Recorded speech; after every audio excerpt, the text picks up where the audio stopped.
I'll give you a clue. It was Grimsby. They are pressing quite well. What's happened there? You've got to be joking. Oh, sorry, no, I've done it wrong around, so I've drawn an arrow, I haven't seen it, sorry. He must have a horseshoe up his ass. If we're playing on professional and that's happening for Barcelona... 2 years ago, sorry about that, I don't know what that was. I'm sorry, that's just put me off the game. I'm not having that. Anyway, segue, moving on.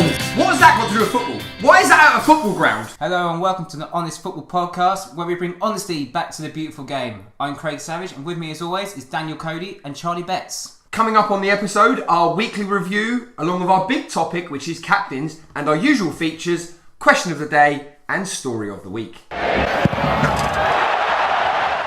So how are we doing this week, lads? Fine. Good. Lovely. No.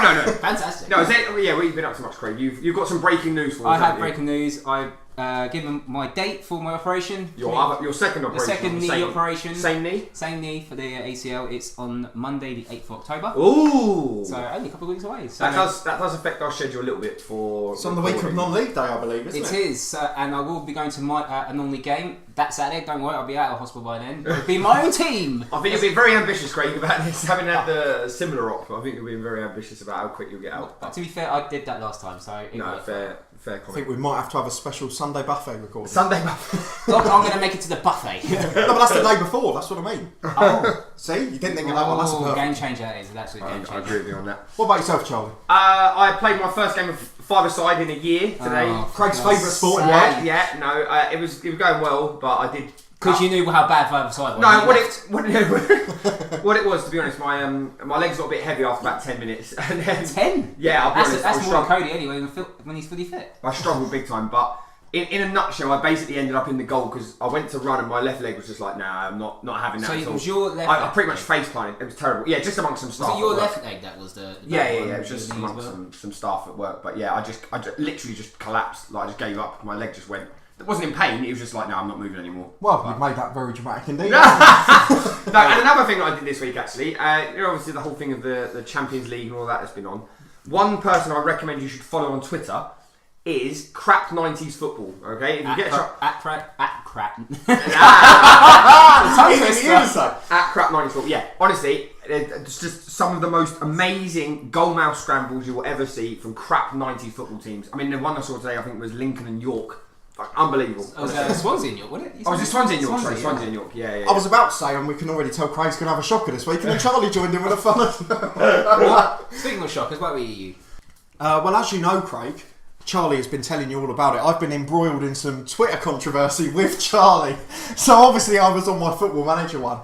I made a comment about worst Premier League players, and Charlie obviously piped up with Gabriel Obertan, which for those of you who watched the last series will remember from the last episode, and I'm sure Charlie will go on another 20-minute rant about it now. I'm not going to say anything. I was just saying he was a well-supported member of our shit list team that we had. Absolutely. And it was in response to Jemba as well. Yeah, no, it was, yeah, and we managed to... That was we've got two players. But you did get quite a humorous argument as well, which did. And hopefully someone will eventually, if you haven't yet, go across and look at it, and just like Bebe, please. Please. Comment in the section below. One thing that shocked me quite to my core, to be honest, this week was we were talking about things for our podcast in terms of designs of logos and stuff like that. Yeah. And we come up with a colour scheme, didn't we, of purple and black? Yes, we did. Here we go. And it basically, obviously, I pretty much think anyone who's over the age of maybe 22, 23 and loves football. I would say anyone over the age of 26. No. Must have heard of Brentford Rejects. Now, and yet, to my dismay, you've never heard of it. But you said late 90s, which I would have been depending on 96. 96. I was 2. It don't matter. But to be honest, there's been reruns. I can barely speak, but I was following the plot of the Brentford whatever they were.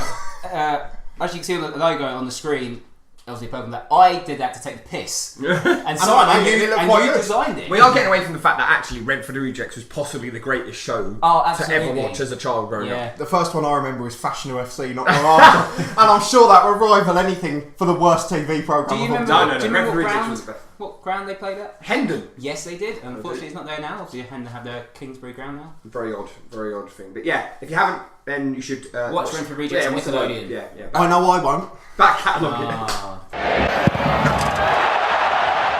Now it's time for our weekly review, starting in EFL in the Championship. A few things happened. Frank Lampard, manager of Derby, got sent off at Rotherham. I mean, but to take aside the fact lots of managers get sent off for red card offences and things, and obviously they've brought in cards, actual yellow and red cards this year. But did you see his actual behaviour in that second half? Tom Lawrence's tackle right in by the byline was actually really bad. Yeah. Do you know He what? went charging down the top. I mean, it's so wrong. I'm sorry. Yeah. What annoys me is that there's so many, if you do follow the whole thing, especially on social media, there's so many biased people, despite the fact that, like you say, he was bang out of order, that because of whatever he's done as a player, I sometimes I think some people's view is so skewed because of what he achieved. But that's completely irrelevant in that argument, though. No, because if you go out to the linesman out of your technical area, you're going to get sent off. So Well, what I mean is- he accepted his conduct. He didn't have a leg to stand on, to be honest. He accepted it, but he didn't apologise. He accepted the charge, but somehow was in the dugout on Tuesday. Yeah, that's which wrong. was a bit weird. Well, I just think that he gets, because of what he's done as a player, people are a bit soft. But we mentioned it last season, didn't we? Once this generation of players, including Lampard as the sort of older end of that, once they all get into management, the standard of abuse towards refereeing is going to be so much worse.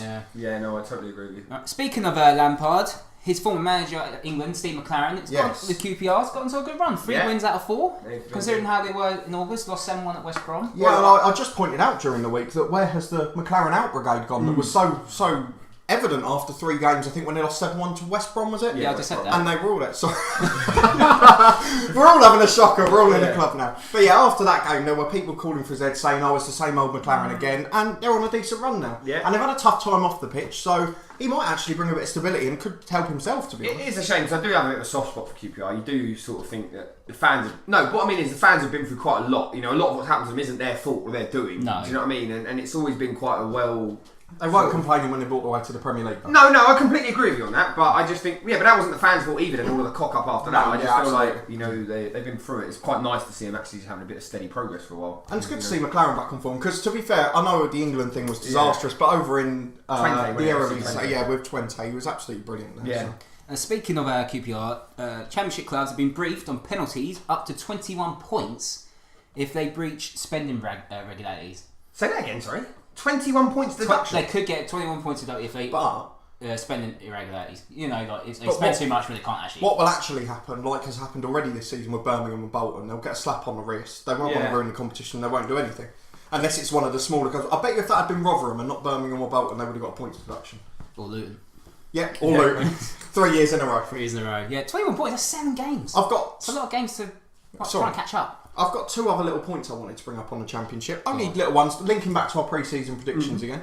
So I had Ipswich to go down, which Charlie slated at the time, saying Mick McCarthy can't have been that much of an influence. No wins, bottom of the league. Stand corrected on that. And there is one person out there who has actually, since our prediction show a few weeks back, disliked nearly all of our videos as soon as they've come out because I predicted Preston North End to go down.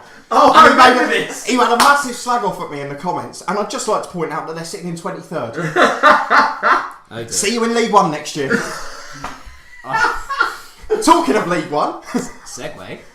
No, stop saying segue. To be fair, I segued the first. Go on. Minutes. Peterborough finally lost. Finally lost again. Happy days. Still Steve going Evans. up. But they lost 2-1 to Portsmouth. At home. You can't help but think the Jason Cummings fiasco has caused a bit of havoc off the pitch, Yeah, can you? Maybe. I heard about this. Is he like smashing up his flat or something? Was that, Well, we won't go into more detail what's happened, but he's a fucking prick. Speaking of pricks, 2 Blackpool players fighting each other on the pitch, both get sent off. I can't understand how that happened. How does it escalate that much? You end up fighting with each Sorry, other. completely off topic. Years ago, Newcastle United. Bowyer and Dyer. Bowie and Dyer. I was trying to Dyer, and who was the other one? It was Bowyer. Yeah. But how does that? I mean, you obviously have disagreements on the pitch, but how do you get to that point? That escalated to that height that you end up fighting in front of, well, probably not Blackpool, loads of people, but do you know what I mean? That many people. I was going to say, how can you get that sort of intensity and atmosphere? Were they at home? Yeah. They were at home, so there can't have been any fans in the stadium because they're all standing outside protesting. Are they still protesting about that? Yeah. But the weird thing is, one of them... Rightly so in their instance. Yeah. The weird thing, one of them appealed his red card And got away with it. You're joking. I don't know how that works out. So, unless it proves he was no aggression. Blackpool are playing Luton, our beloved Luton Town, should I say? Not Charlie's beloved Luton No, Town. not Charlie's beloved Luton Town, Cody's beloved Luton Town. So Daniels will be suspended, but Boda will be available to play. And on that topic, unfortunately, we're going to have one of our new loan signings unavailable. His loan he's not loan anymore. Exactly, his loan spell ended after just 2 appearances. He had a horrible injury. It was down for about 15 minutes. Union on Kane. I think he's got the double leg break. So we wish him a quick recovery. Can I mention one other thing on that game? It was Luton v Bristol Rovers last week. Yeah. And you were quite excited. I was really excited. I mentioned it last week. I was quite excited to go and watch Bristol Rovers. They've come up 2 divisions under Darryl Clark. I said in the prediction show at the start of the season he was a great manager and might even get them into the playoffs. But I was so disappointed with how they turned up. Because all I ever saw when they were in the National League and that was playing attacking football, and they came down and they were playing for a draw. They were time wasting, not the classic top, but they're taking 20, 30 seconds for a goal kick, walking it to the other side and things like that. And I just found it really disappointing because we haven't been all that at the start of the season. We don't look like we can hit a barn door. The goal was the keeper beating at the near post. It's quite. Jack Bonham had a very good game, I have to be honest. Yeah, but former Watford goalkeeper who got whole promoted. Yeah, but I do find it because I remember when for bigger teams like Luton were in the National League, and you understand why smaller teams would come there and defend. But by the time you get to League One, it's all not much of a muchness. Obviously, there are bigger teams and smaller teams, but you don't really need to do that. They could have scored a goal against. I mean, we've had poor starts in the first half all season. I just found it strange that they didn't come and attack us for 20, 30 minutes. Yeah, especially like but hopefully they'll get back on form because the return game I will be going to in Bristol. League Two. Yeovil, fucking hell, boys, what's going on with you? 6-0 away at Newport. Newport, who were still third after the game. Yeah, unbelievable. Great result for them. Considering Yeovil got battered last season, 8-2 and ridiculous scorelines. But fair play to them, 6-0 away from home. Let's say it quietly, but I had them to go down. They're up in 5th now. Fair, they're doing a great job. I'll give you a clue who I'm going to talk about next. Oh, lovely. It's Grimsby. No, only very briefly, and it's sort of related to football, but it isn't. But I don't know if you noticed that the town is actually going to get a £67 million investment. But apparently, Grimsby. Honestly, it's all over the local news up there. I'm not going to say anymore. The local news up there where you're not. But I did my research. But what they're actually hoping is that they're hoping to get a new ground off the back of it. Is it a bit of a so you never know. Grimsby might be the next sort of big push up the league. Hopefully they don't go the way of. They did used to be in the old Nationwide Division 1, didn't they? Yes, hopefully the ground will be in Grimsby and not in Cleethorpes. Yeah. But it's only the turn of the decade they were up there, so they're a decent club. Quite nice. And Craig loves them since his newfound fame. Just one sad note. Obviously, the Honest Football Podcast wishes Stephen Darby all the best with just retired. Motor neuron disease. We wish him all the best. Unfortunately, I have to go back to that sort of topic that we keep bringing up and going on about, which is this silly streaming services. But in particular, obviously, we're talking about the Football League. I follow. So we obviously mentioned last week about the massive disparity between sort of clubs for what they're charging for tickets and then what the iFollow is. So I did a bit of looking into, if people are going to stay at home and watch the iFollow and not go to the ground and thus pretty much cripple their club, which is up to them. There've actually just been so many technical issues with it. Of commentary not working, buffering for the game, so obviously then you miss large parts of it. People have missed goals because of it. No HD either, which no HD. £10 to watch one game. Exactly. I mean, if you think 10 years ago when there used to be a Premier League subscription channel, I think it was called like Premiership Plus or something. Oh yes. And it used to be $4.99 a game, I think. That's right. Yeah. And they're charging £10 on the internet to watch a standard definition version of essentially a League 2 game or a League 1 game. Well, there was one fella. It was a League 2 game. I can't remember off the top of my head. But what he did in the end was he had the game on, but he had the local radio, the sort of regional radio station over the top of it because the commentary was so bad that it was just not worth it. The radio's probably about 2 minutes ahead. That's the problem. Yeah, exactly. Yeah. So it's not even someone that. But I know we keep moaning about it, and obviously, I do firmly believe that as soon as they sort out those technical issues and it becomes quite a good broadcast, you will lose so many fans going to the ground. And I think it's very, very dangerous in that. There was a tweet from EFL during the matches on Tuesday night. It was one of the championship games. I don't know where it was, and they were saying enjoying the EFL action or whatever. Yeah. You can see someone I follow, and the picture they had from the Tuesday night game was just 2 players competing for a ball and then a half-empty stand behind. Yeah, it. And exactly. I just went, it's the perfect advert for iFollow, isn't it? How to empty your club stadium. Yeah. So as soon as all these technical issues that people have been going on about this week get sorted, and it won't be long. It's how quick it all moves. That'll be for me. It'll be the end of some of these clubs. Honestly, in the next 2 years, I think it's so dangerous. Can't stress that enough.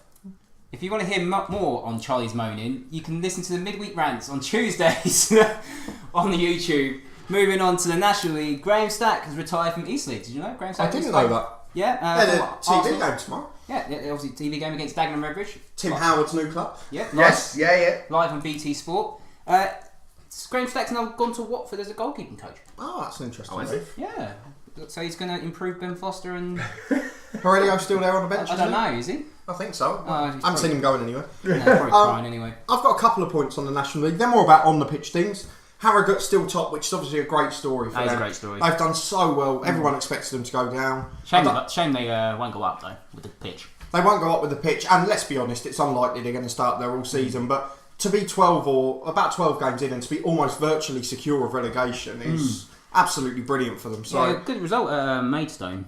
Yeah, absolutely. 2-0 win. I mean, I think they've done such a great job. I think it's Simon Weaver in charge there, isn't it? He's done a really good job. So congratulations to them. And right behind them on their tails are both Wrexham and Leyton Orient, my two picks to go up.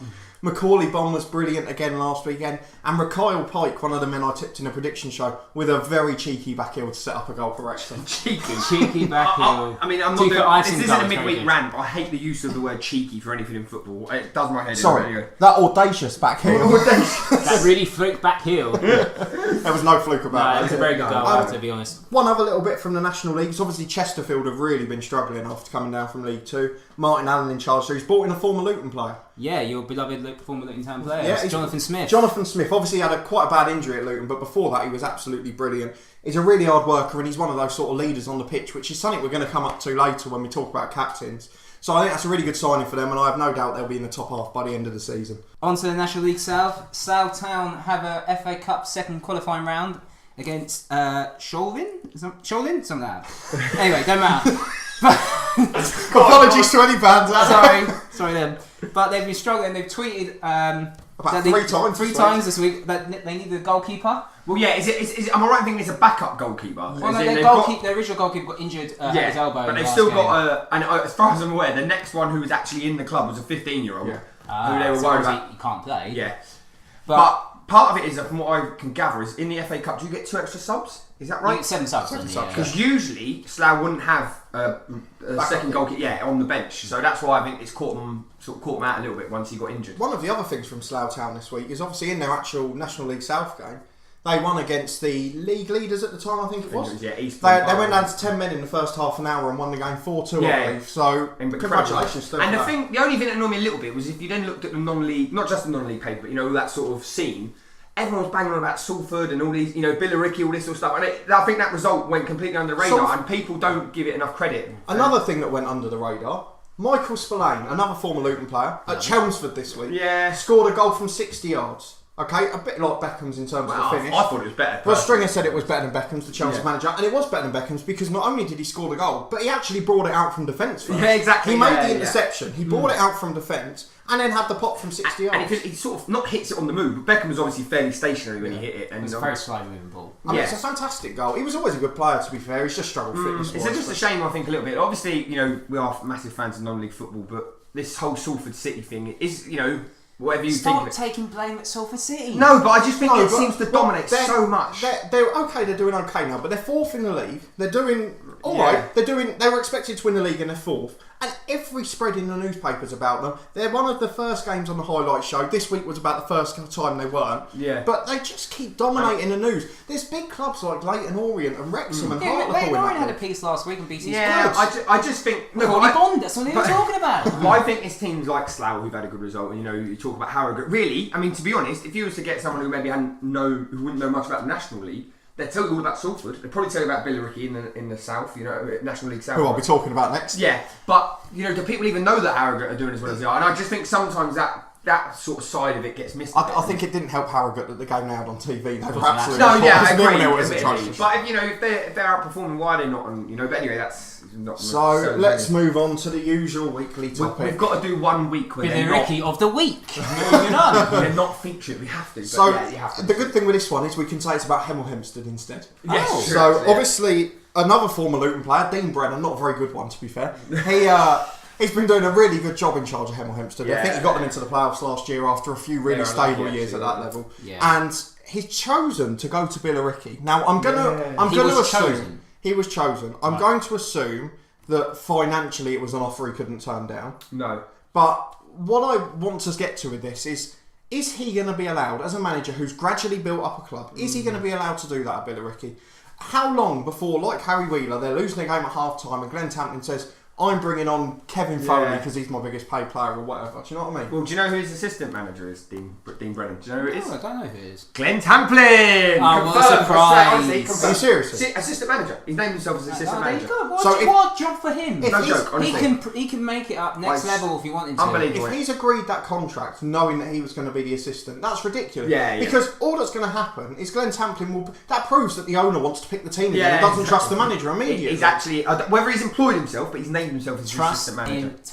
What I'm saying is whether Tamplin's getting a wage, I don't know. Because the next thing... There was an interview this week with the two of them, and Dean Brennan was talking about big club, all this, and they're on about now trying to set up an academy. Oh. But I mean, that's more funding. And like you've made a point quite vehemently, when he goes, and he will go eventually, he's not going to be there forever. He gets threatening it every other week when he gets accused of when being he a drug goes, addict. all of the money's going to go for that. And like you say, the more that they invest in while he's there, I think the more it can collapse around him. My worry is if Billericay gets to the first round of the FA Cup and that game will be shown on TV on BT Sport or BBC. Well, they had was it the fourth qualifying round or was it the first round last year against Leatherhead? That was on, the replay was on BT. I think it might have been the fourth qualifying round. They got battered, it was about 5. I just think, someone like that shouldn't be getting... I mean, it's going to end into this. You see what he's like with first team football. Can you imagine what he's like in charge of an academy, that Tamplin? Do you know what I mean? It's just... I know you obviously didn't agree with me for them to go down this season. I'm going to say it every week. It is going to collapse eventually. And I don't think... I really fear for the die-hard fans there. And I'm sure they do as well, to be honest. Speaking of die-hard fans of Hereford... what a week. Last week we talked about managers and head coaches. What's the actual term? What should be actually called? And now we've got a whole new one to talk about. This week, Tim Harris has been appointed as head of football. Can I just do one short plug? Go for it. Tim Harris, on my Load FM save, is my director of football at Dover. Is he? Yes. Wow. Is he head of football though? No, he's a director of football. So am I right in thinking... Sorry, completely off topic. I had to put it in. From the very limited reading I've done around the subject, am I right in thinking that head of football, he's not the manager, he's there to find someone to be the manager? I thought he was the guy to find football. No, I think that would be implied, wouldn't head it? of football, I'm head of mitre. I've got an interview from him today. So you've got an interview from him today? No, not my personally. Did you meet with the I've guy? read an interview with him today. Oh, okay. So he's really annoyed me in his first interview, to be honest. Well, his first thing, he's called for the club to be turned full-time as soon as possible. We've discussed the cost of football and going to professional at that level. If you don't go up, it can end in tears again. Disgusting. And again, Richard Beadle didn't have the opportunity to take a full-time club up there, did he? And if he hadn't gone full-time, he might have got that opportunity. So to bring in a head of football and then for him to go, well, we've got to go professional, haven't we? He's just saying, well, the other manager was doing a good job and I need more investment. But the thing is, I listened to an interview from Chris Kinnear, the Dover manager. He said, I would love to go full-time, but I can't go full-time because the fan base is not viable, is it? And this fan base, but I haven't got enough money to one other thing full-time. he said in this interview is he hasn't got time to focus on the off the pitch at the moment too much because he spent his whole week sifting through first team head coach applications. A National League North side, another one. We mentioned it last week when we said everyone's going to say it's a Premier League topic, and now there's a National League North club looking to appoint a head coach to work under a head of football, a semi-professional club that wants to go professional in the 6th tier of English football, and it's a fucking disgrace.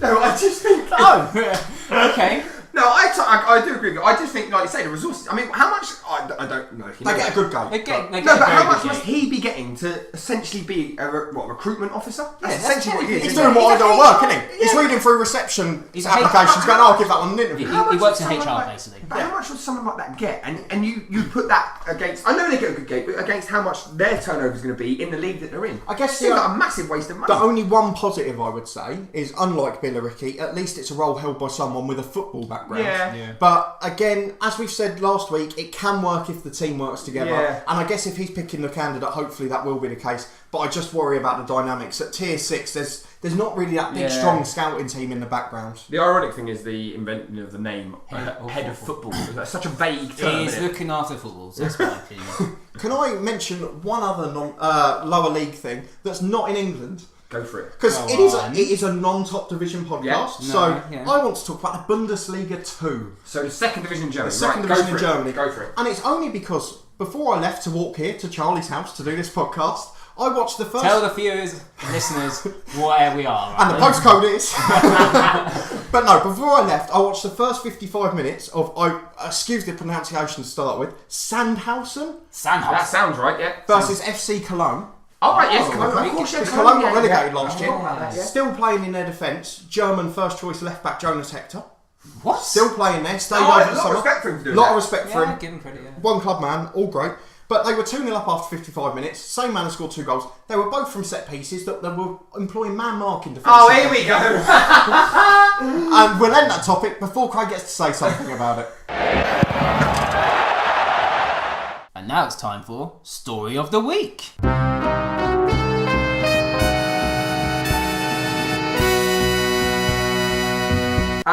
So my story of the week it's a bit of a roundabout one. It was in the doldrums of Twitter. So if you happen to follow Queen's Park of Scotland, who recently were in the news because obviously they actually own Hampden Park. Well, they sort Not of did. anymore. Yeah, They did until a week ago.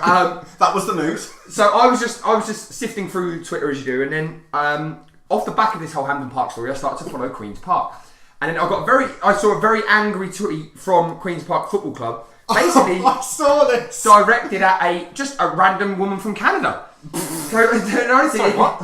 Yeah, so what happens was, I didn't realise that if you go and look at Canadian politics, there's a district in Toronto called Queen's Park. And also, I didn't realise, it's actually an informal name for the, forgive me on Canadian geography, but the sort of, not district, like the Ontario, you know, that area. So it's your basically... Sort of like your region, okay, the region of Ontario. That's the sort of... Let's leave the geography at that, 'cause it's only going to get worse. The informal name of it, though, is Queen's Park. Okay. Now, they've basically been inundated this week because something's happened in Canadian politics that has sort of exploded a bit. And so they've just had countless tweets from people in Canada moaning about Queen's Park as in the politicians. And they couldn't tell the picture of the football ground. No, yeah. You couldn't tell you the massive Scottish flag on top of a stadium. And it basically all culminated. And their Twitter name is Queen's Park FC. Yeah, exactly. Yeah. And it basically culminated in... clue what FC is. No. Once again, and then this all goes capitals. Go on. We are a football team in Glasgow, Scotland. Can you tell us who you think Queen's Park FC are? Because we are getting lots of tweets from Canada. Unfortunately, one woman, whose name I won't say for probably legal reasons, bore the brunt of it because then she kept replying with the same... She did turn it into a laugh though. It was quite good. And then this week, I don't know if you realise, but the Queen's Park manager stepped down. He's now gone to be the assistant at St Mirren, whose new manager is actually Oren Kearney, who used to be manager of Coleraine. It's been quite a busy week for St Mirren. It's been a space of 2 weeks. After replacing Alan Stubbs? Yeah, I believe so, yes. Drawing itself. So they then, for a laugh, said that, at one point they said she could come over and watch a game for free. They then asked her opinion of the new appointment of the new Queen's Park manager. And I'm sure she had plenty to say on that as well. She's basically copy and pasted something that was just, this already. Fair play to her. Yeah, I've got to say, she said about him being a good manager. Can we get the tweet up on the screen? Yeah, we can get their tweet. I don't know if we can get her tweet. Yeah, we probably can't put hers on. But it was just a nice. That's what the doldrums of Twitter can. Fair play to Queen's Park. Yeah, absolutely. Up for you. So I've got a couple of little things to mention. We'll get the boring ones out of the way. As you know, I like to take a foreign footballer and do a bit of a legal issue that pops up each week. This week, after Bentner's taxi driver assault last week, this week we've got Emre Can, who had to apologise. Yes! He had to apologise for a sexist slur after Ronaldo sending off. Obviously, it was about pulling hair. I'm not going to say it, but he had to apologise. So that's one thing I brought up. Just a nice little story I wanted to say, actually, from Spain. Spain, yeah. I know it's the top division. Atletico Madrid. Oh no. 19-year-old Borja Garces, I think it is. He was playing for the B team in the 3rd division. Yeah. He got on the bench for the first team at the weekend. Nice. And he came on and scored the equaliser. Brilliant. So I just thought that was a nice story. And now I've got the big ones of the week. Okay. So the first one is just a little one from Northern Ireland to make Charlie laugh.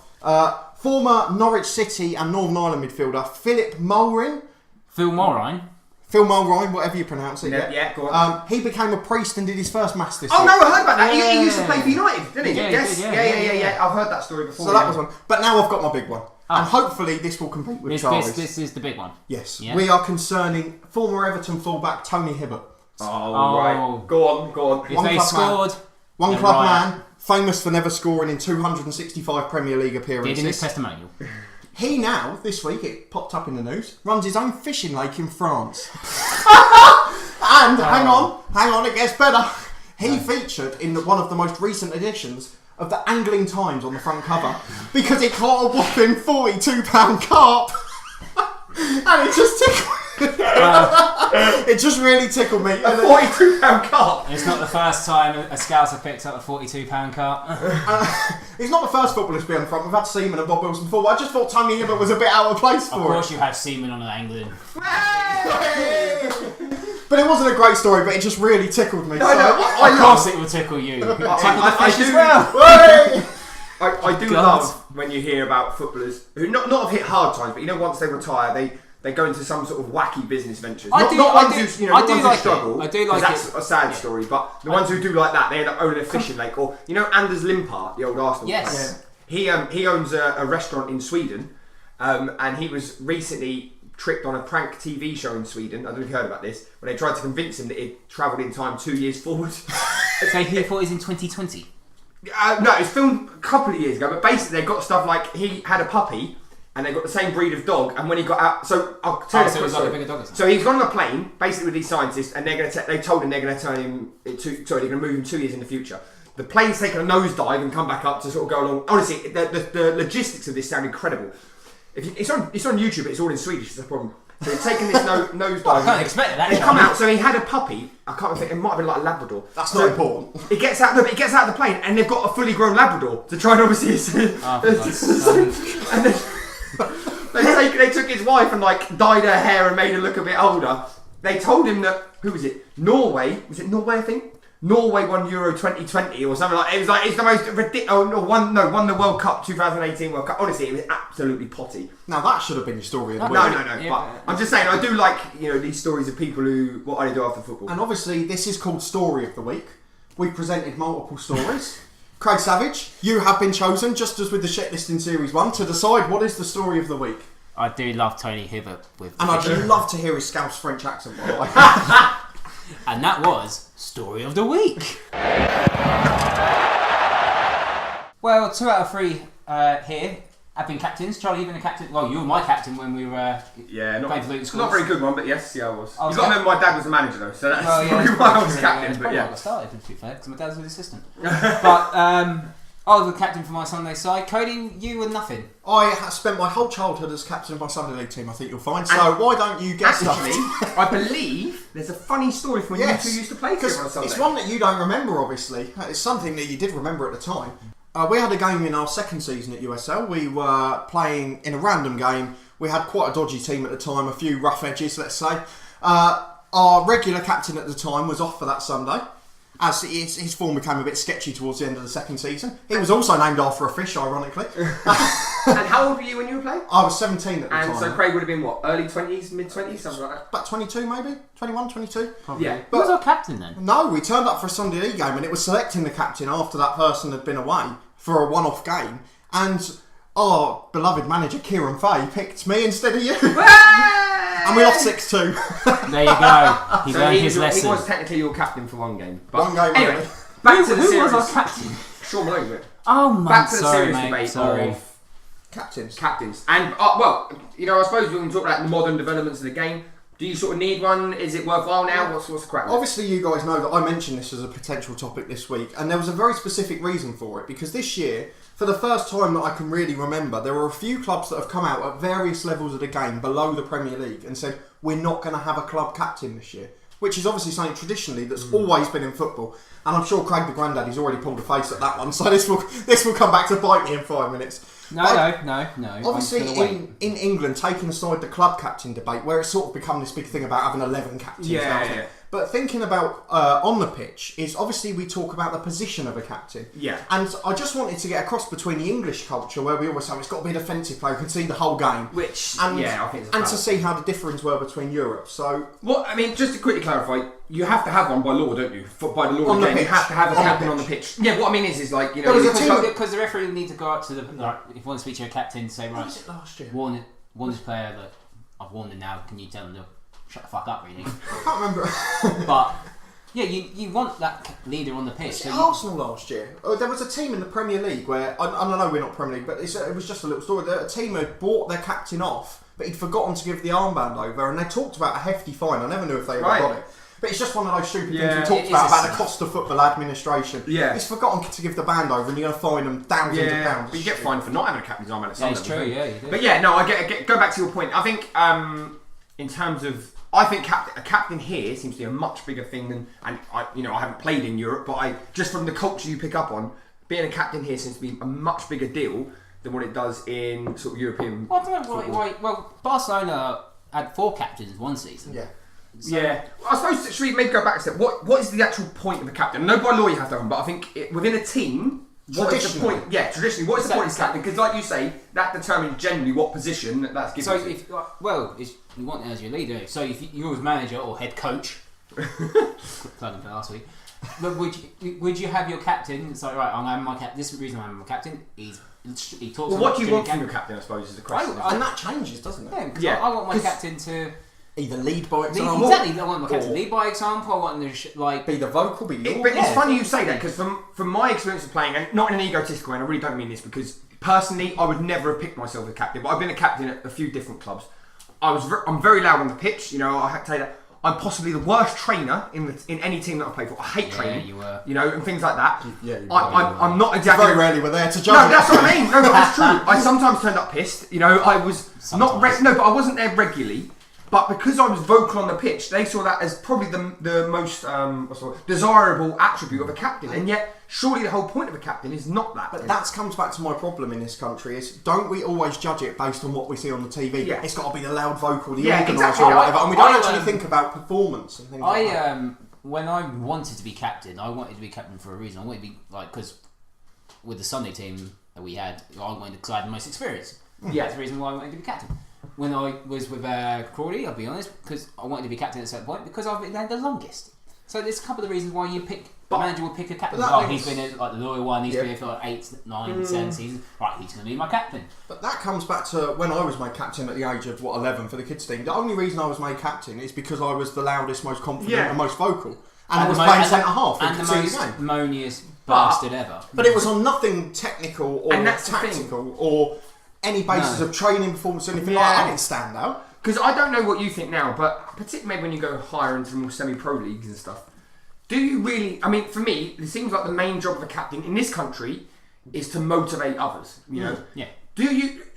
are we at the stage now where players need to be motivated? What I mean is me as a captain, who they know trained shit on Tuesday night, probably didn't turn up with the best attitude, is trying to rollick them about something. Is that actually going to work? I suppose what I'm saying is there any point in a captain nowadays? Obviously, it's not just on the pitch; it's off the pitch as well. I say like even with training, but it's even outside of training as well. Where obviously most of them have WhatsApp groups now, so it's just one of the best captains I ever played for was not vocal, not anything like that. But everything he did was 100%. He was the first to arrive. He was maybe the one who would help sweep the change rooms. I know it's that sort of stuff.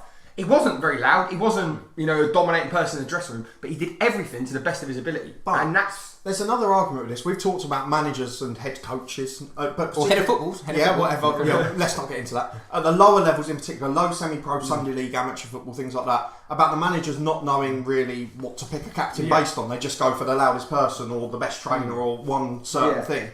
But could it also be said that the people they're selecting as captain have no idea what they're supposed to do to be a captain? No, definitely. Which is just as much of a problem because I saw it as more of a burden than actually enjoying it. It definitely affected my performance. And again, I enjoyed it when I was Gibraltar reserves. I enjoyed being captain. Not the actual country, by the way, to let people know. It's just a Sunday League side. But I enjoyed it because it gave it a little bit of freedom to not bollock everyone, because obviously that's not really fair. If someone's working hard, then I appreciate that. But some people just need to kick up the backside, or someone's talked to the referee in the Sunday League. It's still sort of a badge of authority to give people a bollock, isn't it? Yeah, exactly. But I would say, go on. Sorry. Me personally, as captain, I want to go and talk to the ref. I won't bollock a ref. I know I have done previously. You get a little bit more respect. I want to show the respect to the referee. Hopefully, the referee show respect back to me. One thing Charlie certainly wouldn't have been picked as captain. there was one. No, but that's the game. But that's exactly it. And I'm only using myself as an example because obviously it's easy for me to recall. But as I say, I don't mean it in an egotistical way. But I was picked for captain for 3 or 4 different clubs purely because I would shout. What I was shouting was probably empty shouts. Crap. Yeah, exactly. Yeah, I wasn't very respectful to the rest, and I'm the first to admit that. As I say, I didn't warm up very well, didn't train very well, all this sort of stuff. But I think there's so much emphasis on a captain. And I played as a centre half, which I think gives you definitely an advantage if you were. I'm going to come on to that. Well, that's the thing. I was going to say, if we move it on, I think we've established you do need a captain. Yes. You know, are they always the best person? No, in my opinion, in my experience, I think 75% of the time people get it wrong who they choose as captain. But it's because of the position they play in a lot of the time, which is what you were saying. Is tradition in this country, it's usually a centre half, isn't it? So, what would you say is the best position? Well, I did a bit of research on this because immediately I did exactly the same as you. I went, it's got to be a centre half or a goalkeeper because I can see the whole game, which is what we immediately jumped to in this country. So I've got a bit of interesting statistics here. I've done last season's promoted league winners and relegated teams from the Premier League all the way down to the top of the National League. And then I've done a bit in Europe as well. So you can't say this week we haven't done proper research. And that would be the first time you could say that. So obviously Premier League winners, and we're talking about club captains here. Yes. Because obviously team captains, we talk about it being as important off the pitch. So club captain is the most important thing. So obviously Premier League winner, Vincent Kompany, centre half. Yeah. Going down, and this is where it started to surprise me, 2 of the 3 captains were centre halves, Ryan Shawcross and Johnny Evans. Oh yes. Yeah. Okay. Championship, 2 of the 3 promoted teams, captains were centre halves. Right. Only Tom Kearney of Fulham wasn't. Yeah. But then, what I didn't expect to find is going down from the Championship, only 1 of the 3 was a centre half. Wow. One of the others was Lee Cattermole, which probably explains something. Well. But again, going down, there's not really too much of a pattern. 2 out of 3 generally going up as centre halves, or 2 out of 4 depending on the league. But then going down, there seems to be a lot more attacking players. Yeah. So from League 1 going down, we had a centre midfielder and a centre forward, one of them being Neil Dans. Berry, yeah. Go on. Sorry, and going down from League 2, both of the captains were not centre halves. We had a right back and a central midfielder. A right back that used to be a striker in Drew Talbot. Goodness me. But he had that one brilliant game against Liverpool. He did. But then it got really interesting for me because we looked at the English game. You could say maybe a centre half is slightly more successful on average. But then I went to abroad and looked at some of the biggest hitters and the biggest winners of big competitions. So I started in a little league, which Charlie will like, which is Northern Ireland. Yes, So I tried to avoid leagues where the teams were just like there was only one team in the league. Yeah, of course. So for that reason, I didn't pick France, for example. Yeah, exactly. Yeah. But in Northern Ireland, it was Crusaders who were captained by a centre half. Yes, that's right. Yeah. But however, when we move on to European or more continental leagues, we've got Bayern Munich and Juventus who were captained by goalkeepers. Oh yeah, of course, yeah. Celtic, debatable whether that's a one-team league, but again, central midfield. Yeah, Scott Brown, right? Yeah. Barcelona towards the top of La Liga. Sorry, yeah. Messi. Well, but last year Iniesta. So central midfield, now attacking midfield. Real obviously won the Champions League. They were a centre half, and PSV won their Dutch league, and they were centre midfielder Van Ginkel. So in Europe, it seems to be far less important. It seems to be spread in the So they seem to pick a player who's good technically, and as you say, a good example on the pitch, rather than that sort of club captain behind the scenes like we seem obsessed with in this country. Yeah, there's one thing I want to sort of... Thank you for putting up with those very boring No. statistics. I think it's very good. But it's actually a point for once. Yeah, but there's one thing I want to explore on that, is why people think a centre-half, and you made a very good comment that you hear countless times throughout football, is he can see the game. Why is that important in a captain? I suppose is what I'm asking. I don't know what you lads think. Is it important? But that seems to be the rationale. Does that not say, if you're saying you want to pick a centre half or a keeper or whatever it be because he can see the game, does that not say that the manager or the head coach or whatever doesn't trust the rest of his players to be able to organise themselves? Yeah. Are you basically saying my attacking players aren't disciplined? I can't be bothered to discipline them in training, so I'm going to get captain who's going to bollock them into position? Yeah. No. Or is it? Are we missing the point? I'm not saying we are, but are we missing the point that actually the attributes of a centre half? You know, you have to be fairly disciplined. You have to be. You've got I suppose as a centre forward, as an example, you maybe don't need to communicate as much because your sole job is get the ball and score. As a centre half player, as a part of a defensive unit, it has to be that communication. Because as you say, I totally agree. Because as a defender, you've got obviously your left back, your right back, and you're the centre half, and you've got the goalkeeper behind you. But what I mean is there's large periods of the game where centre forward isn't involved. Whereas generally, even if you're attacking, I agree. Because if you're winning 1-0, obviously they're going to attack now. So you've got to have that big man organising everything. You need a loud vocal voice. More importantly, when we speak about the vocal voice, and obviously a lot of people are looking for vocal people in captain, is it when you're playing centre half, generally the person who's the captain or the speaker out of those centre halves has to call a line for a continuous 90 minutes. Yeah. They have to be speaking the whole game anyway. So why not have them speaking about captains as well? Yeah. And it's probably led to the decline in defending because they're not watching their bloody defensive line and they're screaming at strikers the whole time. But I just look at someone like, so you mentioned Real Madrid and obviously Ramos. Yeah. You know, is he picked as captain because he's one of the best players? Is it because longest-serving player, probably. As I say, same as Casillas before. Yeah, and so but they do that a lot more there because it was Xavi then in the But if you think about it, that's probably why, in the sense of, you know, in terms of big money moves, it's very rare is it a centre half who gets a big money move from so and so to so and so. What I mean is, the centre halves, I would imagine, generally stay at a club longer than what a talented centre forward. Does that not prove? It proves the point that I want to make, which is I don't think captains. If you've got a well-organised team, a captain does not matter on the pitch. No, exactly that. But the captain is essential off the pitch, and does that not prove? In those clubs in the continental regions, instead of picking their most defensive player or the person who can see the game on the pitch, they're picking a person who knows the club's culture off it. Yeah, because it's off the pitch. The manager can talk to him. I know I can talk to this player.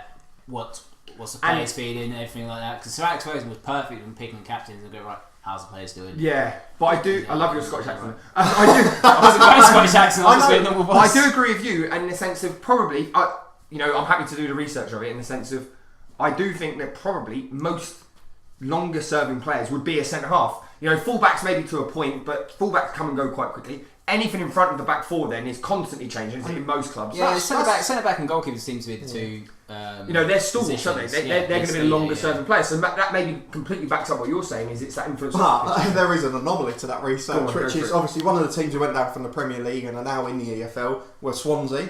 Who's captain? Club captain Leon Britton, centre midfielder, who's been there for absolutely years. But been there for ages, hasn't he? Yeah, but he didn't play all season, really. That's the point, though. So off the pitch, but obviously there was a lot more turmoil in other areas now. But I think generally it's a fair point, and even the other ones we've talked about, that is the case. So just to quickly sort of flip it around a little bit, we're talking obviously at the higher level of the game. Do you think that's the same reasoning lower down? Because obviously if you think about sort of local football, you see each other once a week, don't you? So what influence are they going to have off the pitch? Even National League and things like that, every player's on a 1 year contract essentially. Yeah, and if you're talking about, so National League South is obviously part-time team, so I assume that roughly their week would be Saturday, Tuesday, Thursday, Saturday. Not anymore, so certain teams. Well no, but do you know what I mean? Like that principle, actually how much influence is there off the pitch but from a captain? Do you know what I mean? Obviously, for your team on a Saturday, obviously you have I presume you have a WhatsApp account. Yeah, I'm not in it, but yeah. You ain't got... No, they do what they want. I don't want to get involved in that. Well, I'm not playing, am I? So he's buried on the paperwork for this podcast. No, but I mean, for me, management will be in with the players. No. See, for me, I don't like that because I remember as a player, there's times I wanted to thrash stuff out with the lads that I didn't really want the manager to see or the. And that's what you want the players to sort out. Yeah, so that's the thing. Anyway, now that's a different topic, but. Obviously, for my team, my captains are gone. He's gone to some other team. No, I'm joking. He's a good person. He decided to leave. Yeah, no. But he would organise things off the pitch. Like, lads, come on, let's get on with it. Like, we played shit in the first half. Oh, sorry, today. I want next game. Everyone training. Yada yada yada. Totally agree with you. But why does just the captain who said that? No, I'm saying it could be anyone. But obviously, the captain will want to be first, isn't it? You've got to have your captain coming first. It doesn't matter what other player. If it's a new player or the longest serving player, as long as if your captain does it first, actually you listen to him first, and then you can pop up and. But I think that's because of the culture we've created. But it does come back, and it's going to be my last point on this. And you talk about this 11 leaders on the pitch. So Martin Allen, and I know he's not the best example because Chesterfield have started pretty woefully. But he didn't pick a club captain issue, so he confirmed a captain on the pitch as they have to. But he didn't pick a club captain and said they should all be responsible for themselves and be leaders on the pitch. There doesn't need to be a club captain telling them and organising. That's natural though. But I think I agree with that. I'm not saying that happens in this utopian football world of non-league football that I'd like to live in. I think that should be the way. You shouldn't have a club captain. But then there's a different style of manager further up, Dean Smith at Brentford, who did exactly the same thing, but said, because I don't want players to organise themselves and I want players to lead by example. I want them to watch each other play and say, well, I'm going to be as good as he was in that game. I'm going to work as hard as he did. So it's different. Martin Allen in the conference is saying, or the National League as it is now, I always say conference. It's going on as in, we want to get people to organise each other. We don't want one person to have to be responsible for it.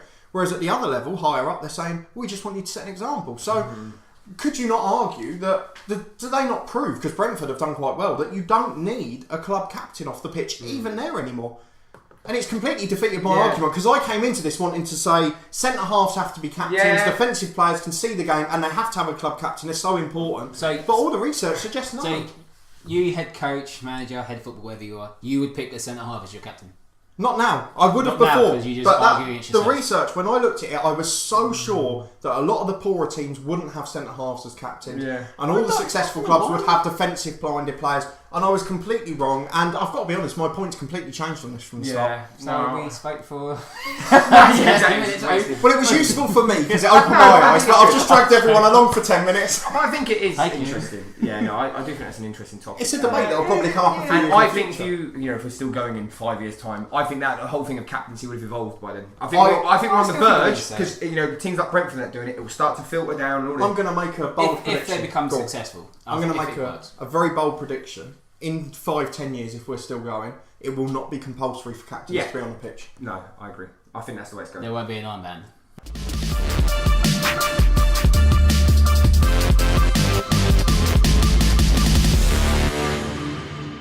And now it's time for question of the day. As you may have listened last week, it's 0-0. What a surprise! And if you listen to the first season, there's only been one correct answer in 9 episodes. One correct answer and one fuck up. I'll give you a clue. Yeah. We're saying it every week, mate. I'm sorry. Today's question of the day has to do with football grounds. Oh, this will be in. Go on. Well, we had this last year, in the last season, and we got that one wrong, didn't we? So, out of the 72 EFL clubs, which ground is the highest above sea level? Oh, for fuck's sake. Is it A, I've heard this. Moss Rose Macclesfield, B, the Hawthorns West Brom, or C, Boundary Park? Hawthorns. I don't know, I've heard this. We're both wrong. It is that. It's 100% that. The correct answer. He's got it before me, isn't he? Tosser. It's West Bromwich Albion. God! Cody has a question right. I knew that. 10th episode, and I've got one right. I think now is the time we can talk. Go on. But Go on. if Charlie gets this right, I can make it 1-0. Hang on, do I not get a chance to get this right as well? No, because you got the first bit right. Well, hang on, I got 13 seconds last week, so I'll have a point for that. No, you're right. Can you guess how high? Oh, jeez. I wouldn't even know. Are we talking about thousands of feet or hundreds of feet? Hundreds, it's not thousands. Thousands of feet! It's not on top of a mountain, is it? 800 foot. 373. You're both wrong. It was 552. I think now, Craig, we can actually talk about something that we haven't been able to talk about before, which is that technically Dan did get a question. Corruption in the Honest Football Podcast. He did get a question right in season 1, which we recorded, if you remember, and the question was about which EFL club doesn't have a train station in its town? The only one. Yeah. But why, Craig, didn't we put it in season 1? Oh, question of the day for Craig. I like this.